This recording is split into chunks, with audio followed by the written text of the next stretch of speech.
In the early 2000s, when sanctions were first placed on Iran and there was a stable, happier population, patience wore thin enough for them to be willing to enter into a nuclear deal in 2015, 10 years after that country was stripped bare.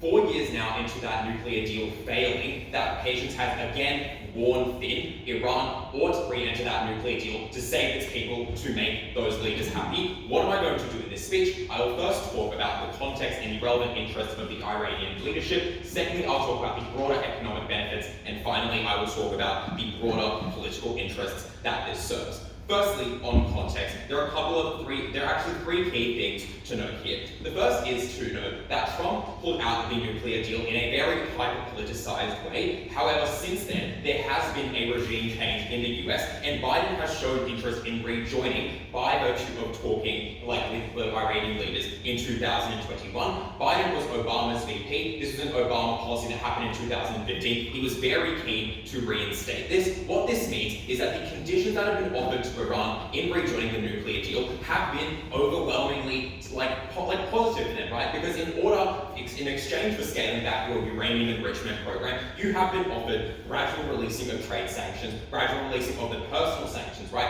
It is going to be a favorable deal for you to engage with. That is not something that this negative team can claim that it will be unfavorable. Biden is keen to fix up the stuff up of the Trump administration. Biden is keen to minimize their liabilities right now in a context where you have things like China and Russia, meaning that it is increasingly geopolitically unstable. You also don't want Iran to ally with China and join things like the Belt and Road Initiative and engage in even more trade with them. That is why these returns are very likely to be favorable. Secondly, on context, the leadership of Iran currently is incredibly hardline and a conservative Islamist government led by Khamenei, who has a son who has been trying to instill as his successor on deck. But this is being challenged by a progressive, westernized political movement. Thirdly, on context, the sanctions that have arisen out of Iran pulling out of the nuclear deal have hit them hard because it looks like trade sanctions that mean that families cannot put rice on their children's tables, but it also looks like personal sanctions where Iran's political leadership is unable to access any of the houses, any of the assets they own overseas held by the US. This was several hundreds of billions of dollars, $100 billion, our matter file informs us. This was a lot of money, not something that you were willing to forego, right? The vast majority of this happened as a result of pissing Trump off. What then were the interests of this Iranian government? They were twofold. Firstly, you want a personal thing on behalf of the Supreme Leader Committee. He wants himself to succeed and continue his leadership, but he wants to install his son, Mashaba. But secondly, you have broader national interests. And this isn't only a thing of, affecting the people in terms of, their crippled economy, the immense food insecurity, the COVID-19 outbreaks. Insulating yourself from these things is not something you can do forever, because the longer patience wears thin, the more you expose yourself to things like civil unrest, but also you yourself cannot get access to things like food, right? No, a few decades ago when the sanctions were first applied, you had $600 billion in reserves in Iran. That has now decreased to 20% of what it initially was. That number is continuing to decrease. You needed to up those reserves. What then were the immense economic benefits of rejoining the nuclear deal? They are twofold. Firstly, in terms of personal benefits, we note that there is a personal interest that you get in terms of economics if you are to rejoin this deal, right? Because to the extent that if Iran re-enters and scales back their uranium enrichment program for the purposes of their nuclear weapons, the US has promised that they will gradually unfreeze all of these assets in exchange for a rollback of nuclear enrichment. That means that the leadership in this debate have access to their personal assets, have access to all of that money, right? That means you can insulate yourself from that civil unrest and protect yourself from ever being overthrown, right? Because to a certain extent, you're willing to sacrifice your ideology if that is what this team wants to run, if it is something that leads you to staying in that power. That was a trade-off that you make, and having access to personal access means you can pay for a military, pay for security, pay to relocate if you really need to save your life, and just pay for the goods that you use every single day. That was an immense personal benefit. Secondly, it is very good for the country's broader economic interests, right? Because firstly, to the extent that at the moment that sanctions are lifted, the Iran rial will simply just accelerate in its foreign exchange value, right? Because since the nuclear deal has been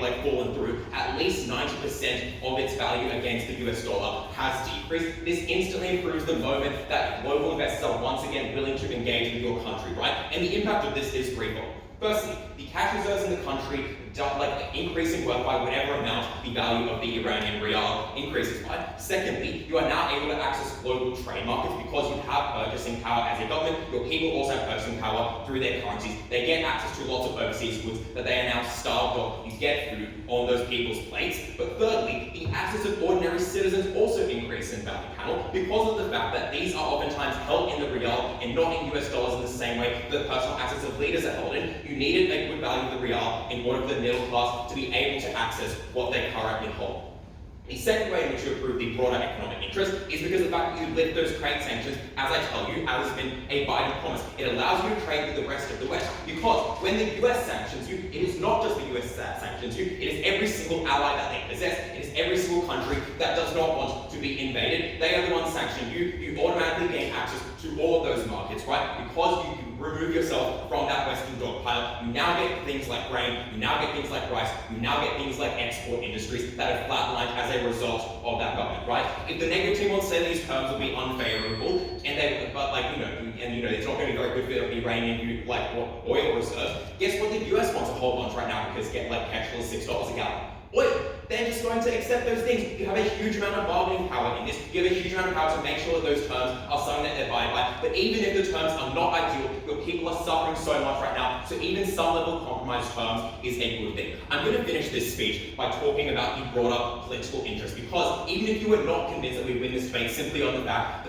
that the rich people in Iran are able to now gain access to their personal assets and that they are able to insulate themselves from all the economic unrest that happens in this country, you also have an immense political interest in bettering and re-entering the Iran nuclear deal, right? Note that all that I tell you instead about the instability caused by the progressive wing of Iranian politics, right? That is a movement that is allying themselves with the West. That is a movement that has promised to rejoin the nuclear deal in order to peel back those sanctions. That has promised to peel back those sanctions. What do you do in terms of politics? Firstly, note that you are at active risk of being overthrown if sanctions continue. There is an immense amount of civil unrest, and sanctions embolden that progressive wing who says they will cooperate. And to the extent that you want your son Musharraf to be the next leader of Iran to succeed you, how do you get that? You get that by appealing to those people. Why is that? It is because whoever cooperates with the West first in this debate has a first mover advantage. That is to say that if the current Iranian government is to go and engage with the West in the way that it does, right, and cooperate with them, they are going to stay in power for a very, very long time, because the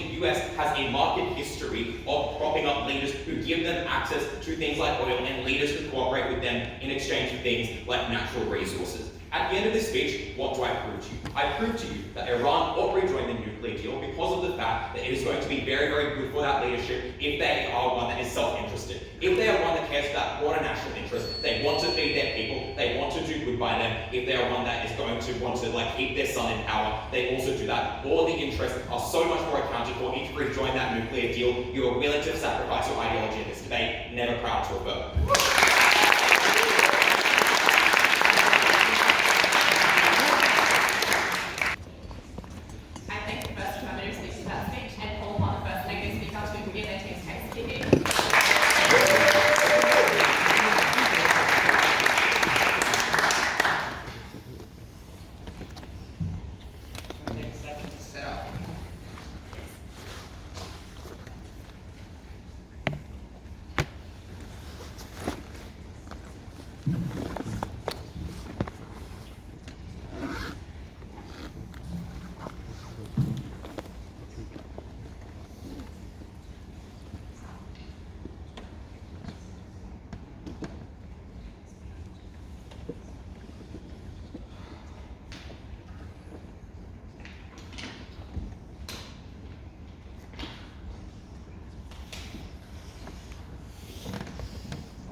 The Iranian leadership has extremely legitimate reasons to fear the United States and the Sunni bloc in the region. They are a highly ideological, totalitarian state with many legitimate conflicts in their region and with the West, and hence they have an intense and immense incentive to become a nuclear power. Side Negative is the only team in this debate that gets Iran nuclear weapons, which is a precondition for a century of national security and power projection for Iran. If sanctions from nations you have little incentives to be close to and from which you gain very little, and the loss of access to personal offshore assets is the trade-off that the affirmative teammates wants us to make in this debate, we will always make that trade-off. I'm going to do three things in the speech. The first thing I'm going to do is establish the incentives that we believe the Iranian leadership prioritizes. Second thing I'm going to do is explain why our world is the only world in which Iran is able to develop nuclear weapons, and then explain why this is the only world in which Iran's central interests are met. And finally, I'm going to explain why sanctions are unlikely to bother Iran particularly greatly. Okay, first then on the incentives of Iran's leadership.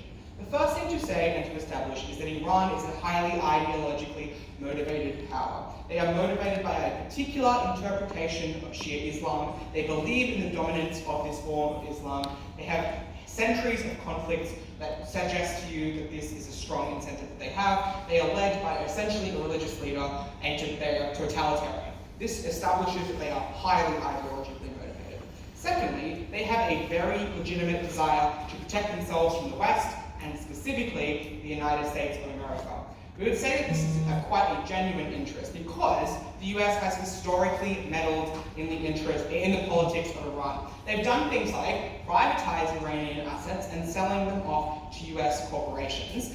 That is an extremely legitimate reason to distrust the US, and they would take extreme measures to protect themselves from the influence of the US. So if we're able to establish that we curb US influence in Iran, we can get up in this debate.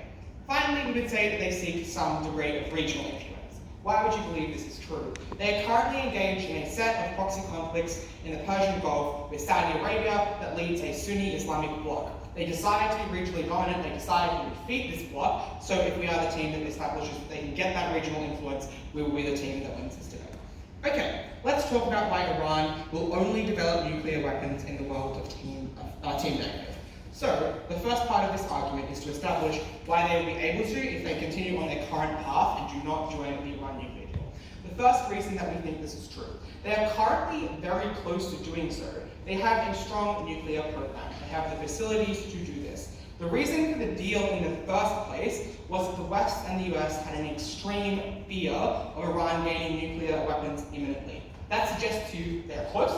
Secondly, they are currently supported by Russia, which is a major nuclear power in the world that seeks its own regional influence, that supports Iran, that helps it with its nuclear capabilities. Thirdly, nuclear proliferation and the gaining of nuclear weapons is actually not very technologically difficult.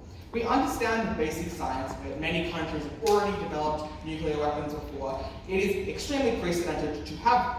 The major constraint then is a political one and an economic one. And these are the exact things that the Iran nuclear deal constraints. Okay, now that that's established, why is it that specifically the case that the Iran nuclear deal is the thing that stopped Iran from establishing nuclear weapons, and if they rejoined it, they would not be able to get them?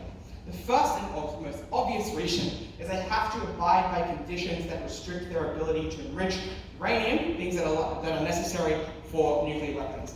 It's necessary, obviously, also for the benefits of Team Affirmative to accrue, for you to accept the terms of the Joint Progressive JCPOA. I don't know what the words actually are, sorry. To agree to things like oversight. For instance, you need to accept that your programs will be overviewed by the US. So you will have to actually abide by the deal and stop your development of nuclear weapons if you do this. Secondly, the Iran nuclear deal inhibits your ability to operate on international markets which provide you the resources that are necessary for the establishment of nuclear weapons, things like enriched uranium. This disables you from obtaining the goods that you necessarily need. And thirdly, you have to restrict yourself by the terms of the deal. The upshot of this argument is to establish that only in our world Iran accesses nuclear weapons. Why then would you believe that this is an important argument in the debate, and in fact, the biggest impact? The first is it is a significant way by which Iran can establish its long-term regional security. They have an extremely powerful powerful incentive to oppose the United States. There are these Western powers who are known to intervene into Iranian politics. These countries are now not able to do this because the risk of a nuclear conflict is so high that any level of meddling, any level of economic and political conflict with Iran would lead to an untold disaster. That means those countries preemptively do not attack Iran. That also applies to the Sunni bloc, like Saudi Arabia, the regional conflicts and the proxy conflicts that Iran is currently engaged with in its quest for ideological dominance. There is no threat to Iran and its territory and its allies insofar as it now has a nuclear proliferation. The claim here is that there is essentially a credible reason to protect the security, and this is the only way that you can do it. The second thing to say here is that Iran is particularly interested in its own power projection. So nations are now very likely to be afraid of Iran. You can do things like doing prominent nuclear tests, showing how far your nuclear weapons can travel. This is good in and of itself because the leadership of Iran believe that it should be a power with immense global influence, that its ideology and its religion should predominate in the world. Insofar as you believe this is an important incentive of Iran, you ought to believe that Iran can only get this when they can power project with nuclear weapons. Thirdly, they probably are now able to use the fear of nuclear weapons to extort some nations. So, look at countries like North Korea, which have essentially gone rogue on the question of nuclear weapons. When they do big nuclear tests, when they power project with their nuclear program, they're able to bring countries to the table, to give them foreign aid. They're able to bring countries to the table to lift particular sanctions. We think if Iran is able to actually develop nuclear weapons, we're able to successfully co-opt and flip the economic harms of Team Affirmative by saying simply, you can extort countries to lifting sanctions off you. Additionally, we would say this is probably bad for the Iranian image if you don't do this, if you rejoin the deal.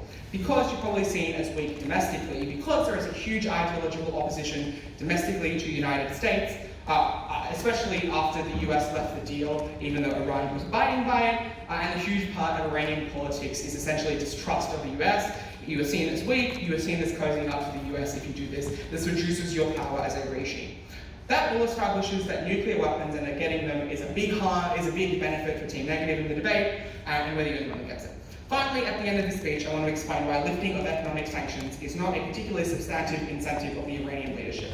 The first thing is, this is the thing they care about the least. They would willingly trade this off with their ability to power project, to exert regional national security dominance for over a century, given that they are highly ideologically motivated. Secondly, the sanctions primarily they're not all personal, they primarily affect Iran's poorest people. This actually benefits the leadership because people are less likely to oppose you when they are poor and destitute.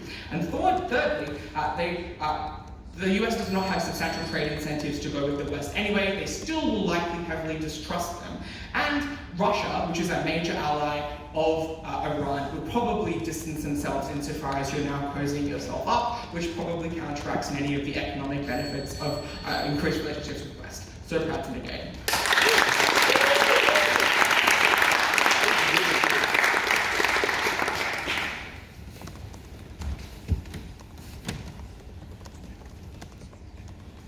I thank the first negative speaker for that speech and call upon the second affirmative speaker to continue the affirmative team's case. Thank you.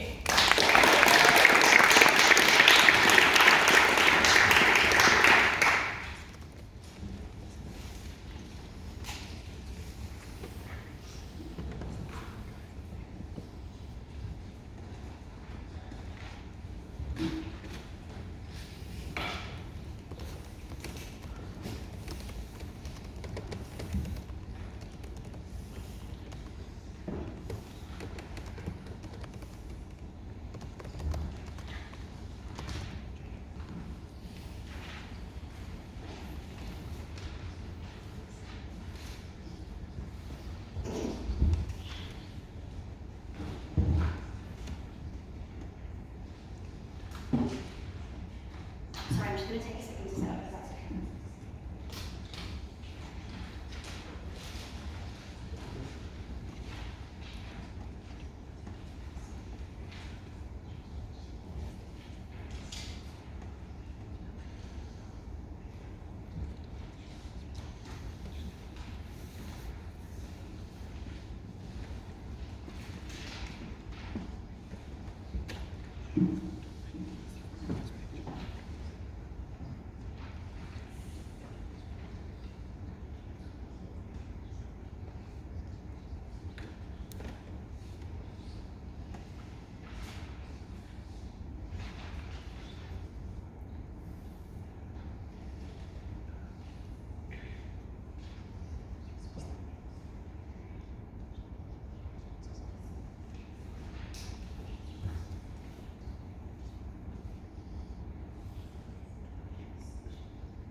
even the most ideologically driven leaders throughout history have certain shreds of humanity. And even if you didn't believe that the leadership of Iran had these shreds of humanity, you at least ought to believe that they were able to act in their own self-interest. They had entered into this deal before.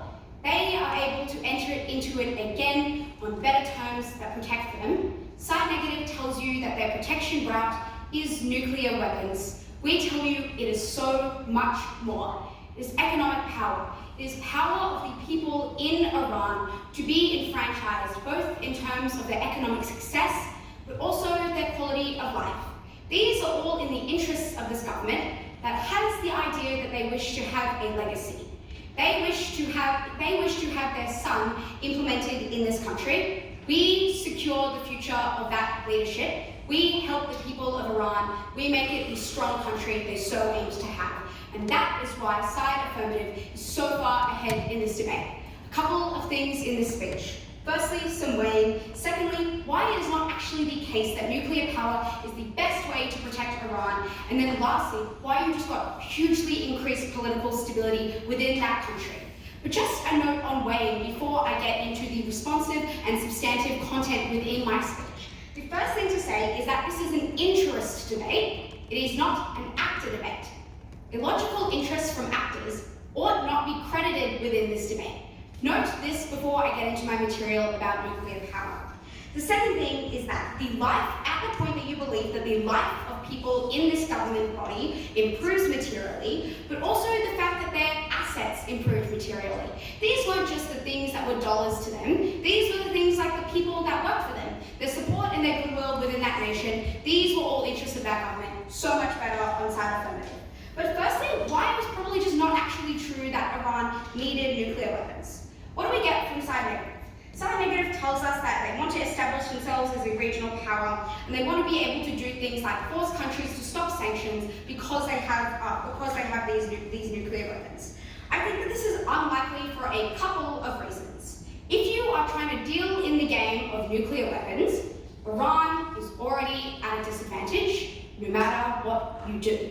This is super important in this debate because it meant that these nuclear weapons, you may be present, this tension was always going to be present, but you were not the most powerful in that Gulf region. The second thing to note is that the US will not budge on the grounds of things like nuclear weapons, but they're far more likely to budge when you have something that they want, you have something that they want, you have oil, you have stability guaranteed at the point that you enter into this deal. That is something that you want. That is why nuclear power is not actually the only way to stability for this country. Secondly, nuclear power is actually just not a legitimate interest in this debate. Note in my way that you must disregard things that are not actually, credible interests. The first thing to say is that nuclear power and the development of nuclear weapons and the development of that is incredibly expensive, but also very resource intensive. Note on Iran about nuclear weapons, they have a few kilograms of uranium that may be used for this. This is very expensive. The technology and the expertise are equally as expensive and difficult to acquire. And therefore it is actually a far more difficult path than side negative actually outlined in this debate to make these nuclear weapons. The second thing is that this just led to increased aggression from Israel and the countries in the Gulf region. They were going to try and wipe you out at the point at which you developed these targets even more. It's made you a huger target. Note the conflicts on the Azeri border. And then the last thing is mutually assured destruction was not necessarily something that was beneficial in this debate. You obviously got way more allies when you entered into this deal. Notably, this was not just about the United States. It was about the European Union that entered into that first deal in 2015. It was also France, it was Germany, it was so many countries outside of the US. You obviously had so much more goodwill with these countries that was so useful to you. But why did the US actually just have an interest in entering into this agreement on your terms? They were able to fix the mistakes of the Trump administration, but they were also able to reduce a geopolitical liability. They were able to remove a hostile nuclear partner. This meant that you had a unique bargaining chip to the United States that you never had before. These deals are likely to be entered into on really good grounds for this Iranian leadership. The nuclear weapons here meant that you were able to do things like reduce tensions with Israel, because notably, these weapons were not made to fight the United States. They were made in response to the tension with Israel at the point in which you are giving the United States and many very powerful countries in the world a Utah benefit. That was the point that they were not going to embolden Israel to attack you. They were not going to embolden further provocation. You obviously became much safer because Iran was not making nuclear weapons because they were fun and cool. It was because they felt unsafe. You feel far more safe when you have these countries on your side, something you never got on side negative. But let's actually talk about why you just had a way better time when you were these leaders. The first piece of context I want to emphasize here, and note, I know in debating you love utilitarian arguments, but never underestimate the impact on people and how that affects the success of a country. Obviously, leaders want a successful country. Okay, political stability is so essential for Iran's leadership, particularly with a history of people who are still facing issues of things like generational trauma from past inflammations of conflict. How did you get stability as this nation? Your main block was your population power. There are 85 million people in Iran, people that mattered. You were able to, in Iran, there was a huge risk to this government in the idea that when people were materially unhappy, the amount of protests and unrest you got and the upswing of opposition was likely to increase. Notably, after this deal has fallen through, there has been a greater frequency of these protests. What does rioting and dissatisfaction actually mean for this country? It means that there is immense suffering. But what does it look like on the ground in Iran? This is a huge impact in the debate because it impacts real people's lives. Firstly, it is a horrible situation when you do not have access to food that you need, when you have issues with your population, when people were unable to have children to make a workforce, that meant that you had a population pyramid that was very difficult to go into an era where you needed economic prosperity and you needed safety and security in ways that went beyond what weapons you had in your arsenal. It was how your population felt, worked, and lived in the world. Firstly, on food. Obviously, when you have children and a population that are starving, they are unhappy and will likely not be particularly receptive when you try to put your son in as a leader. They are not going to be super happy with that. The second thing is economic prosperity. Because that nuke doesn't actually give you dollar amounts, what you actually got dollar amounts was from having that oil be able to be sold in a time that oil was so valuable. You were able to take some of that trade away from your enemies in that region. You were able to provide that asset to the rest of the world. So beneficial. But you also just got the support of your population. You had people that were happy and healthy, who could have a quality of life free from prosperity, with prosperity. At the end of this, even if you did not believe that the leaders of Iran had a shred of humanity, you ought believe they cared that their population could work, you ought believe that they were safe from the retaliation of those in their area, but you also ought to believe that they were able to capitalize on this deal like never before and would never happen again. Incredibly proud to propose.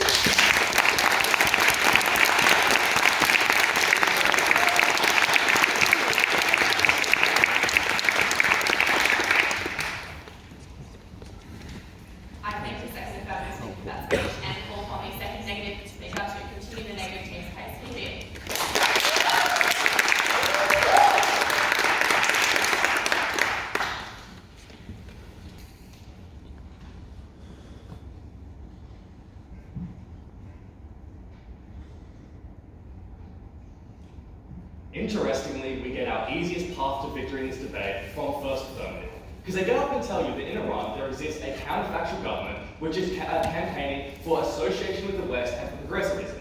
Note, that means that if the current government concedes that aligning with the West is a good thing because we want to have a trade with them, so we want to reduce sanctions, then that sort of concedes the imperative of your governmental opposition. That is to say, that where currently your campaigning ship was that we hate the West, that for so long has historically fucked over our country, we stopped doing that, we started aligning with the West. The margin of that parliament gets so much smaller, they're very likely to lose the election to someone that just aligns with the West more. They had to stand by the thing that currently kept them in power, that was the fact that they were against the West, they defended the religious and international ideology. That was our easiest route to to winning the debate, if they lost the next election, obviously that was the thing they cared about most.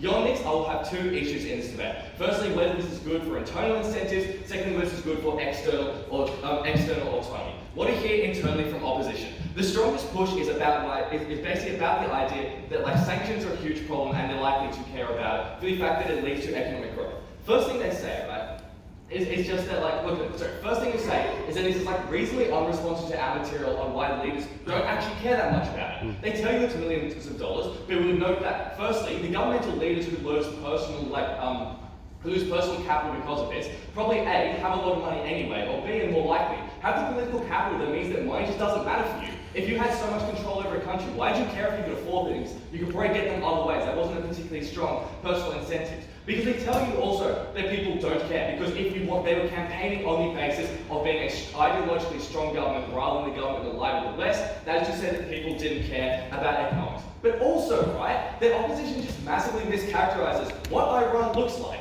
It is not incredibly impoverished. They have oil, as they tell you. Note they can trade with Russia. Also note that the current ally Russia has a lot of food. If it was true that that's the imperative of opposition, the US is actually kind of screwed for food security at the moment. We'd much rather trade with Russia, who can't trade with anyone else at the moment. That was presumably their best way to get food security, even if it was a problem, which it wasn't. But also, beyond this, we counterfactually tell you that having a nuclear arsenal is a good way to get aid and to make up for this. Because we tell you that when North Korea power projects and shows the West that it means business, they necessarily get aid to feed their populations. That was a good thing, but also because you could just develop your economy and your oil to trade to other partners like Russia. It was not necessarily true that the West was the only option, right? Next thing they tell you then is about accountability and the idea of domestic image.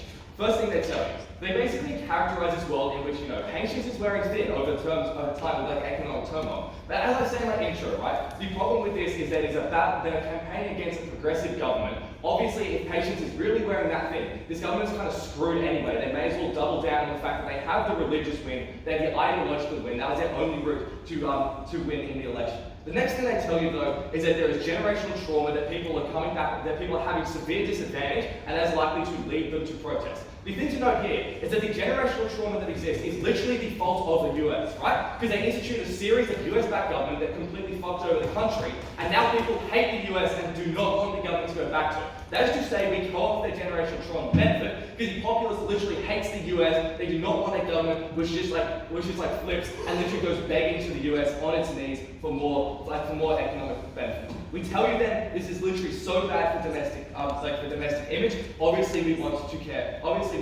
about it. At the end of that, we think that the only route to holding political power, and as the opposition says, putting the person's son in power, is to maintain the support of the people along ideological bases and along religious bases. Opposition needed to engage in that rather than just saying people might get richer with a false imperative that the country wasn't even that bad. That being said, onto the second objective, and that is just to say that the country cares about having agency on an international scale. For the simple reason that we tell you at Oscar, this is a government who believes it has a divine right to control, that it wants to become a massive Islamic state and have a severe degree of power. So any mechanisms which actually gives them more agency to act in the way they want to and power project over other countries is obviously a good thing. Why does this happen? We tell you that the counterfactual is simply that they just keep producing nukes. And here is opposition's first pushback. And that's just to say that developing nukes is actually really hard. First thing, literally all the material to tell us, right? It's such an assertion just to say that developing nukes is hard. Countries have done it before, countries will do it again. We tell you that they were very close. We told you that America thought they were close, because why else would America make an agreement if they didn't think Iran developing nukes was a serious threat? And also, because we tell you that this probably looks like Iran becoming closer to Russia. Note, as that relationship strengthens, the speed with which they can develop nukes speeds up. We think it was very realistic that you could develop nukes quite quickly, especially in a country that was not as economically screwed up as they like to tell you. Next thing they tell you is that nukes themselves come with some external harms that are going to hurt their agency. First point they give you is it's going to exacerbate tension with Israel.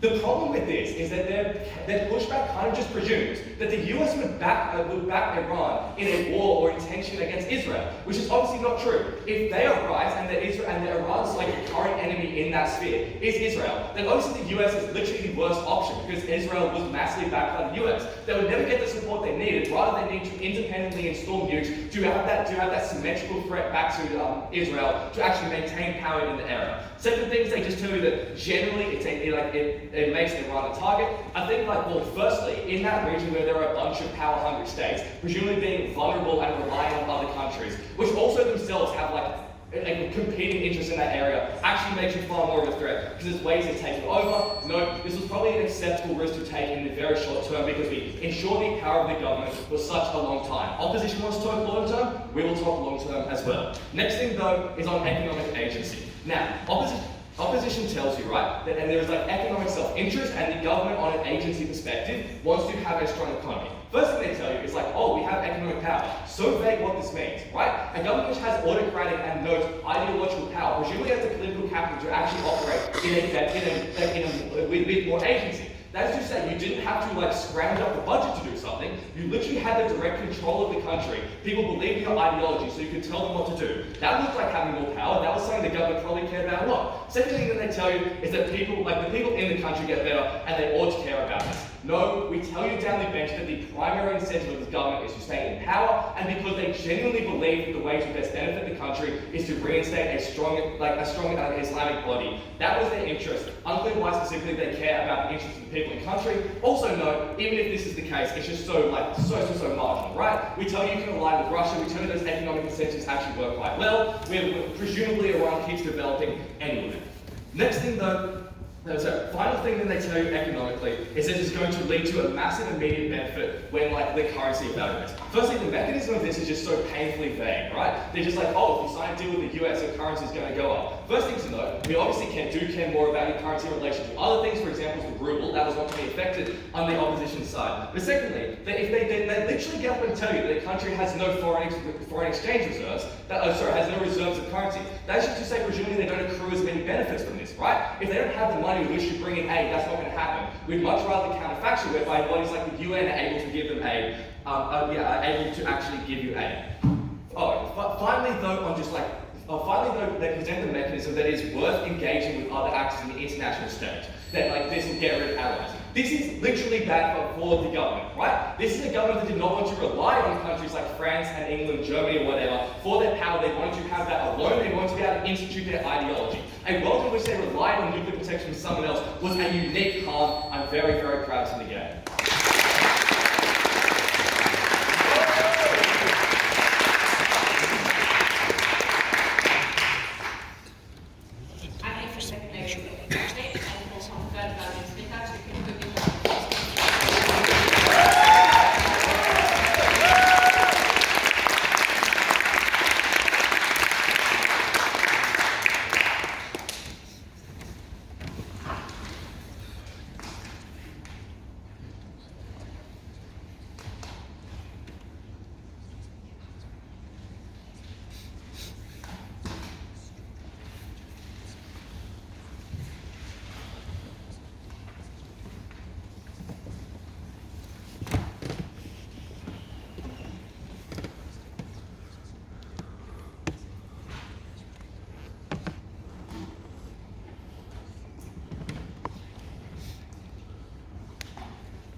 I will note at the start of this speech that a debate that's judged on the interests of a government, benefits can only be won or lost if that government continues to exist to have interests in the first place. You do not get the benefits of power projection, you do not get the benefits of being a government that has a strong nuclear arsenal if you are not in government at all. That is material we bring you at Brank. We tell you that when the sun sets on Tehran and millions of people are starving and they take to the streets because they are galvanized by a faction that wants you ousted from power, that is something that threatens your interests as a government. We tell you that when your assets as an individual, one who is part of the ruling class, one who is very wealthy, are frozen in US-controlled financial institutions overseas, and they will not give them back back to you unless you stop enriching the bloody uranium, that is something that threatens the interests of this government, threatens their ability to stay in power, threatens their ability to exact any of their preferences on their population, it affects their ability to rule, it affects their ability to continue that power, which note is not done through elections per se, it's through a hereditary, like we're talking about a hereditary supreme leader. People who have the title supreme leader generally are not super democratic, as a general rule. We're talking about the continuation of this government. First, we're going to talk about nuclear weaponry, why it is an insane win condition for this team. Secondly, we're going to talk about what their actual interests are, how we better serve them.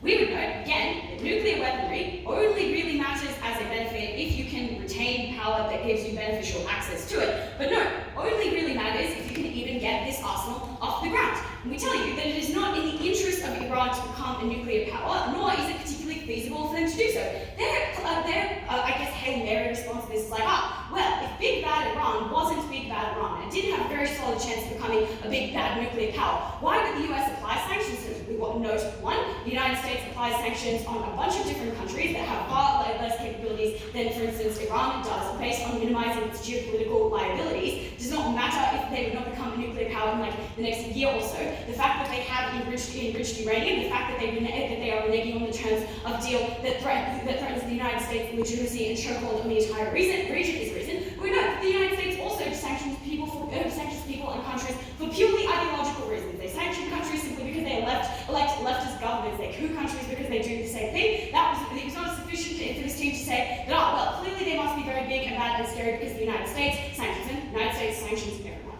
Firstly, then let's talk about why it's incredibly difficult to become a nuclear power. They claim that we just assert that it is very difficult to build up a nuclear arsenal. That is not true. Well, firstly, we tell you that it is extremely difficult building the weapons themselves. We tell you that Iran only has like tens of kilos of uranium that is sufficiently enriched. We know when we say sufficiently enriched, we mean beyond any appropriate civilian use, but still not yet to weapons grade enrichment that they would need to build up a substantial arsenal, or even a few warheads. We tell you that uranium is incredibly difficult to get on an international market. We know that much of the world's uranium exists in the minds of the allies of the West and the allies of the United States. Yes, they have been basically smuggled uranium by Russia. We know that Russia has a lot on its plate right now and is unlikely to continue to do this to the point which is not looking to, for instance, engage in massive hot war with the United States. We tell you that it is incredibly difficult to build these things together, even if you have a lump of uranium. So getting the expertise required into the country is incredibly difficult. Those people are captured by other countries that have legitimate, in the eyes of the West, nuclear programs. You simply cannot get them. They themselves will be sanctioned. They will not be allowed to return to their home countries. They will not come and help you, and they largely are not, which is why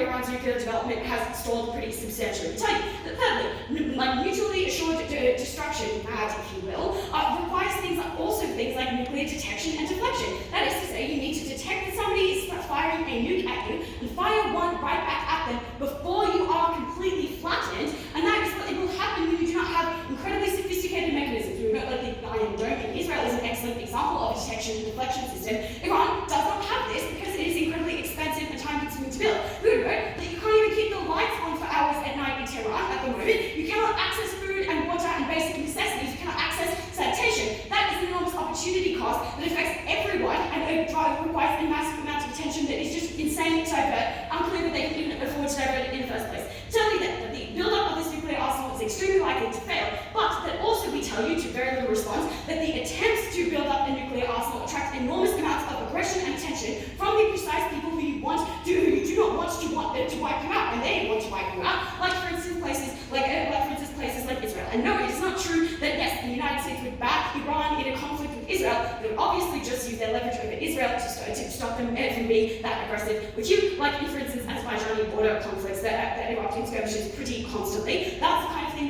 that we would do. That's why we tell you that allying with countries like the United States, you can provide lots of sweet oil, time when they really need a lot of sweet oil. And it's what is more likely to protect you from things like other nuclear powers like Israel, who you are ideologically and theologically opposed to. So, nuclear arsenal, bad idea for Iran, likely to get them wiped off the map in the near future if they even try. They're not likely to succeed in the first instance. Let's secondly talk about what the actual interests of a country like Iran are in this way. At the Affirmative, they try and outframe this by saying, well, these are all unimportant compared to things like ideology and to projecting power. Firstly, on ideology. The countries are overwhelmingly not, and leaderships of those countries are not inflexible on this issue. There's an enormous public and private distinction in the way that they act and say. We know that for many years, while there was still trade in oil in Iran Iranian oil, that they would say domestically on the media that they control and the legitimate channels of government communication that they also control, that the US is evil, that the West is ideologically and theologically corrupt, that they will all burn, and continue to sell them oil at the same time. Not to mention their own assets, which obviously the public are not even privy to the transactions of. We tell you that these people also have private interests as a leadership cohort. They would obviously not deliver this messaging in a bad way. Now we know how much this team's analysis relies on them basically going, I am the supreme leader of this country, and I would like to announce that we are cucks and we are listening to America. They will obviously not do it like that. They will not say, yes, our political opposition are correct when they say that we should ally with America, that we should retain close ties to the West. They will say, the US have unfrozen our assets. They are buying our oil again. They are the cucks, and we are mighty Iran. And that is something that they will say. Again, we tell you that they have a monopoly on media control. They have a chokehold on the legitimate government communication as, again, someone who bears the title of supreme leader, and that they have ideological control and theological control, which, yes, controls people's outcome far into the afterlife if you want to read it that way. They have an enormous amount of influence. They will say, we've unfrozen $100 billion in US dollars of Iranian assets overseas. They are once more weak. We are simply using them for their sweet, sweet oil money. That is not, they will never admit to being weak. It's unclear why dictators are not able to strongman as dictators will. They often do, even when their economies are failing. Though we tell you, importantly, progressive governments are weaponizing the effects of sanction and limiting their ability to do this. They're saying you cannot put rice on your table to feed your family. That is the fault of this government who stubbornly refuses to back off of this stupid nuclear program that isn't even going to work. They tell you the progressives do not want your son to send to a supreme leader when you have retired. They tell you that progressives are also, to the extent that they care about ideology, ideologically distinct. Yes, they say they follow the same sect of Islam, but they have less fidelity to Islamic norms that certainly less than this current relatively conservative government does. And that is something that you probably also care about, so we win that interest as well. Then, next on projecting power. Projecting power can be done in a bunch of other ways, like for instance having economic strength and massively diversifying your internal economy, something that this conservative sect has expressed interest in doing. So the cultural interest, which again can only happen when people are not starving, are also massive points of power and pride. Lastly then, on economic benefits. The current reserves within Iran are held within their currency, which has lost 90% of its value because of US sanctions. Same thing happened to Russia. This is obviously a legitimate mechanism of revaluing that currency. We tell you that you can sell a bunch of oil. We tell you that we can unfreeze the $100 billion of held assets overseas of these leaders personally. We obviously win this debate by a mile.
Is it just so that people can hear me, or what's it? If you want to be heard, you need to speak to the microphone there.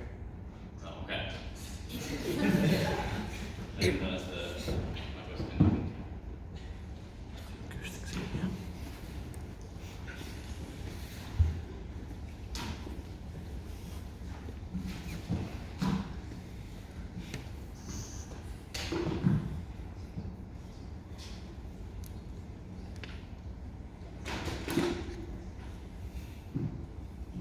There is no path to them winning this debate. On quite clearly the biggest benefit that we get, which is that you get to power project, you get nuclear weapons, they have a series of responses that just do not disprove it, do not remotely engage with it. Even on the issue on which they do compete, the economy, it is first, less important. Second, we have a series of nearly unresponded to benefits about why it's actually worse for their power. And third, they have like one mech, which is trade deals. So when I take that down, they necessarily lose their whole benefit. First, on like whether or not they'll get nuclear weapons and why that's the biggest deal. Second, on the power of the Iranian regime. And third, if I get allocate time, I'll talk about personal incentives and money, as if like the Ayatollah didn't have enough money in all of the Iranian treasury to fund whatever he wanted to do. Let's start with the issue of whether or not we'll get nuclear weapons. The first thing I want to flag here is that they have a response that this is an illegitimate interest. Panel, just ignore this. It's not clear why this is an illegitimate interest. This argument didn't make sense. Let's first get into why it is that they are likely to get nuclear weapons. We explained that this would stop them from getting nuclear weapons. That is not contested. You must accept in this debate that for the series of reasons they give, this would stop them from getting nuclear weapons. The thing that they do contest is whether or not nuclear weapons will actually be developed. We explained a couple of reasons that they will. The first is that they already have a nuclear weapons program that was well on its way. That's why the original deal happened. Secondly, we explained that they're supported by Russia, a nuclear power who would help them get nuclear weapons in order to counter what they see as the US proliferating nuclear weapons to its allies. And third, we explained that it is not that difficult. They respond in two ways. They say, first of all, it's expensive. Iran is a huge country with a huge budget, and I'm sure it can afford it. The better response is to say that there is not enough uranium. We explain that you're able to get it from Russia. Like lots of the world's uranium is found in countries like Kazakhstan that Russia has direct access to. Their response is Russia has a lot on their plate. Like, I'm more than sure that the size of the Kremlin can manage to still talk to Iran at the same time as they're doing a war. That's a short-term interest anyway. And actually, the fact that Russia is becoming increasingly isolated works for us in this debate because it explains that Russia is more in need of allies now than ever, so it is likely to provide uranium. So, with those responses out of the way, we prove that Russia will be able to get nuclear weapons. The only question is then, is this likely to be in their interest? So, we explained that it would be incredibly good for three reasons. First, it would ensure their long-term regional stability. It would ensure that they could not have any aggression against them. That aggression could come in two forms. First, Western or US intervention in the Middle East, as they've shown their history of doing. Or secondly, insofar as aggression might come from the proxy war that they currently have with Saudi Arabia. Maybe this is not something that is imminent, but note that the development of nuclear weapons protects them over long timescales, for the next 50, 100 years, where these things certainly are plausible. The second thing we explain is that you're able to try and extract concessions from other states when you have nuclear weapons. You can do things like test your nuclear weapons or make nuclear threats in order to try and bring states to the bargaining table to get more aid or to get the lifting of sanctions. And we point to the fact that North Korea does this all the time, right? They show off their nuclear capability in order to try and get sanctions, and that's been very, very successful in the past. The third thing we explain is that it allows them to massively power project, which is a good in and of itself because of the way that the Ayatollah's incentives are, which is to say that he believes that Iran ought be a great Islamic power. They say you can power project in other ways, e.g. by having a good economy. But obviously it's a very different form of power projection, like we made some mobile phones in a factory versus I can destroy your whole country at the press of a button. Very different forms of power projection. How do they respond? First, they explain that you might get attacked if you have nuclear weapons. Seems unlikely someone's going to invade you when they have nuclear weapons. Second, they say it's going to ease the tensions with Israel. First, unlikely you're going to ease the tensions in Israel. Like, Iran doesn't recognize Israel's right to exist. That harm is probably maximized. And secondly, it's not clear that Iran's interests are with peace in Israel, right? Like, Iran doesn't like Israel. It's not clear that that's something that matters. The third thing they explain is that the US will not budge. First of all, I would note that this is no mechanistic response, right? They don't actually explain why the US wouldn't budge. It's a kind of like a plausibility check that they don't feel it would happen, but it's probably hard given that we give you examples of where the US has done this in the past. Their final response is to say that mutually assured destruction does not work, because you would need monitoring systems to see that you were getting nuked. Like, this is just unresponsive to our mechanism. Our mechanism isn't like you're going to not get nuked. Our mechanism is you're going to be able to power project. Our mechanism is you're going to protect yourself from other forms of potential invasion. Like, that was never our argument. Completely missed our argument. So, why is this the most important? Why is this the most important issue in the debate? First, I note that long term we co-opt their economic benefits. So even if the economy is the thing that they care about, we still win. Second, we note that this is in line with the ideological goals of the Ayatollah. The primary one, like the Ayatollah is an incredibly religious man, and the response is that he's flexible on the ideology as he has been in the past. First, the fact that he has previously had to be flexible on the ideology doesn't indicate that he doesn't hold that ideology. And secondly, they say here that you can lie about that ideology, but clearly in this case you cannot lie about that ideology. Like, people are going to know that this happened, so that's not relevant. The final reason that this is the most important issue in the debate is that the only other issue is about how much control does the Ayatollah have in Iran. And we would suggest that there just isn't a particular threat to the Ayatollah in Iran. First, we would note that their characterization of Iran as like starving everyone in the streets is just not true. Second, we note they have a lot of oil, and that allows them to keep their economy quite well afloat. And third, support for the Ayatollah and his regime in Iran is quite high. There's, for instance, lots of religious institutions who have religious police who will go around and shut down any that their only harm, which is like the Ayatollah potentially losing power, does not carry. Therefore, necessarily, the fact that they will get nuclear weapons is the biggest issue in the debate, so we must necessarily win. Let's next look at the Ayatollah's power. We first give you a series of reasons that this would be incredibly bad for the Ayatollah's power. Because the Ayatollah would be seen as weak for going back to the US. They say that no, the Ayatollah is going to frame it differently. Maybe, but it's quite clear what happened. Like, they did go back, they did get cucked by the US. It doesn't matter how you try and frame it. They also say, well, the Ayatollah is going to be able to control inside Iran the way that this narrative happens. No, when they're responding to our arguments about the way in which this is bad for the Ayatollah's power, they explain to you that there isn't a threat to the Ayatollah's power, that the Ayatollah has a lot of power. So obviously that is a concession that it isn't likely that the Ayatollah is going to get overthrown. The second reason we tell you it's bad for you domestically is that you're seen to be cozying up to the West, and there's a lot of anti-US sentiment in Iran for the reason that the US has historically screwed over Iran, done things like meddle in their government and install leaders who sold off their state assets to the US. And screwed over the country. And the third thing we tell you about why it's bad for their image is that they seem to be giving up on sovereignty. They're allowing things like US inspectors inside their country to look at it. The fact that there was no response to that means even if they get their economic harms, we'd probably still come up in this issue. Now let's look at their economic harms. They make a lot of impacts here, like weird stuff about currency, but there's really one plan, which is the lifting of trade sanctions, right? So, 6 responses. First, note that the impact of this is like a threat to their power. So if you don't believe that this would be the tipping point that leads to the Ayatollah getting taken down, it has no impact. Secondly, I note that there's a lot of trade currently between Iran and Russia, and that means that they don't have such an issue with the kind of trade that they're talking about. Third, I note that trade deals only work if there would be trade between those two nations. But even if these sanctions that prevented trade went away, I would suggest that there would not be a lot of trade between Iran and the US, because individual firms in those two countries have antipathy towards each other and therefore would not choose to engage. Fourth, we explain that Russia is probably less happy with you, so any trade that you gain on the US, Russia gets less, so therefore it's zero sum. Fifthly, I explained that this is likely to be a bad deal, because we are going back to them, which puts us in a very poor bargaining position, and that means that you're probably not going to get all of the sanctions lifted. Sixthly, I'd explain that the Ayatollah does not want Western goods coming into Iran. The Ayatollah wants Iran to be an Islamic country, and sees the fact that Western companies like McDonald's coming in is taking away from the character of the country that he wants. They say people are sad and want things. The Ayatollah doesn't want them to be living a consumerist Western lifestyle. He wants them to be living an Islamic lifestyle, and that means it's not actually in his interest that all these Western consumer goods pour into Iran.